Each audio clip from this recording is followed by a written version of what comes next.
பேராயர் கஸ்மீர் ஞானாதிக்கம் அவர்களின் 32ஆம் ஆண்டு விண்ணகப் பிறப்பு நினைவு நாளில் அவரை பெருமையுடன் நாம் நினைவு கூர்ந்தோம். அதற்காக உங்கள் அனைவருக்கும் நன்றிகள்.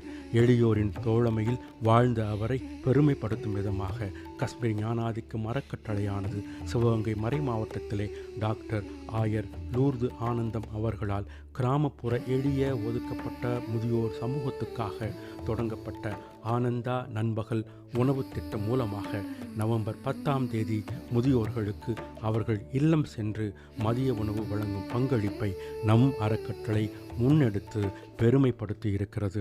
ஆனந்தா நண்பகல் உணவு திட்டம் என்பது சிவகங்கை மறை மாவட்டத்திலே பல மையங்களில் இருந்து உணவு சமைத்து சுற்றியுள்ள கிராமங்களில் இல்லங்களுக்கு சென்று ஏறத்தாழ தினமும் 350 முதியோர்களுக்கு மதிய உணவு வழங்கி வருகிறது. இந்த திட்டத்தில் பேராயர் கஸ்மீர் ஞானாதிக்கம் விண்ணக பிறப்பு நாளில் நம் அறக்கட்டளை மூலமாக நவம்பர் 10ஆம் தேதி மதிய உணவை பொறுப்பேற்றது அர்த்தமுள்ள நிகழ்வாக அமைந்திருந்தது. ஏழைகளுக்காக நாம் செய்கிற ஒவ்வொரு காரியங்களும் அவருக்கு செய்யும் மேன்மையான அஞ்சலியாகும்.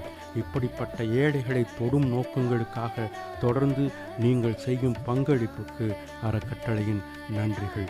தொடர்ந்து ஆதரவு கொடுங்கள். மனித நேய பணிகளை தொடர்ந்து செய்வோம்.